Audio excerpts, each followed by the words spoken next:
Herkese salam. Bugün təbiət dərslik 6-cı sinif 1-ci isə ümumiləşdirici mövzunu keçirik. Biz artıq 3-cü bölməni yekunlaşdırdıq. Gəlin xülasəni oxuyaq. Canlı orqanizmlər aiddir. Heyvanlar, bitkilər, göbələklər və bakteriyalar. Heyvanlar, bitkilər və göbələklər. Qov göbələyi, papaqlı göbələk, maya göbələyi və kif göbələyi. Bakteriyalar, basillər, koklar, vibrionlar və spirallardır. Təşkil olunub, yəni heyvanlar, bitkilər və göbələklər çox hüceyrələrdən təşkil olunubdur.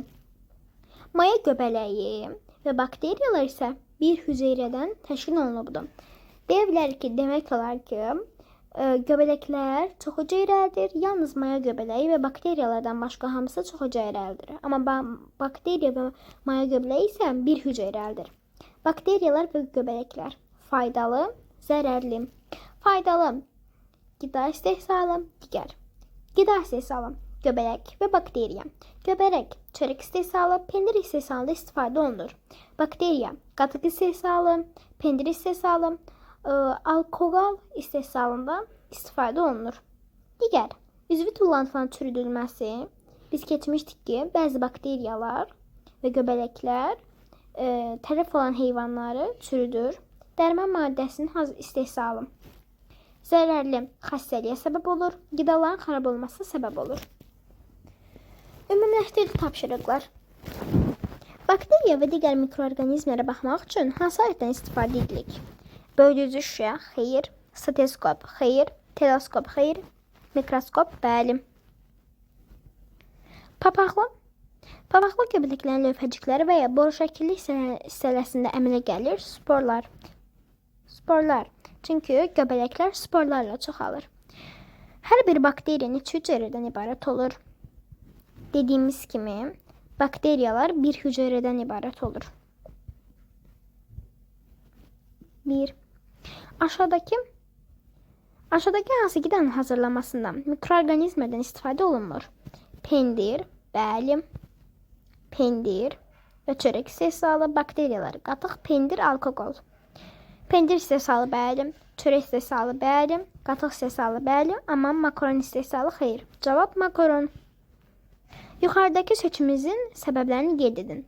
Yəni deyə bilərik ki, çünki biz burada xülasədə gördük ki, göbələklər və bakteriyalar çörək istehsalında, pendir istehsalında, qatıq istehsalında, pendir istehsalında, alkoqol istehsalında qeyd olunubdur.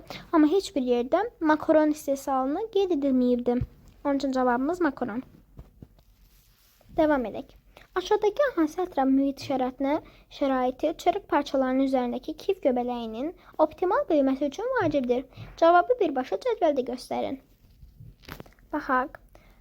Təxmini 25 dərəcə temperatur, bəli. Təxminən 5 dərəcə temperatur, xeyr. Rütubət təxminən 5%, xeyr. Rütubət təxminən 95%, bəli. Kölgəli yer, bəli.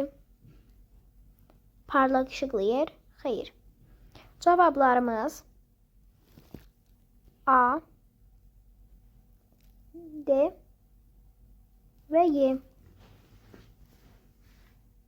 Devam edək. 6. Fotoşəkilləri nəzərdən keçirin. Göbələkləri müəyyən edə bilərsinizmi? Şəkil 1. Şəkil 1-də bizə papaqlı göbələk. Papaqlı göbələk. Şəkil 2. Şəkil 2-də kif göbələyi. Kif. Şəkil 3. Şəkil 3-də ayaq göbələyi. Dördüncüdə maya göbələyi. 5-cidə isə kif göbələyi. 7. Doğru D, yanlışlara Y. Oxuyaq. Bütün göbələklər hüceyrəlidir. Bütün göbələklər çox hüceyrəlidir. Xeyr. Göbələklərin hüceyrələrində xlorofil olur. Xeyr. Bakteriyalar sporlar vasitəsilə çoxalır. Xeyr. Bakteriya sporlar vasitəsilə çoxalır. Xeyr. Bakteriya yalnız dünyanın ən soyuq bölgəsində rast gəlinir. Xeyr. Bakteriyalar çox vaxt hüceyrələrin formasına görə təsvir edilir. Bəli.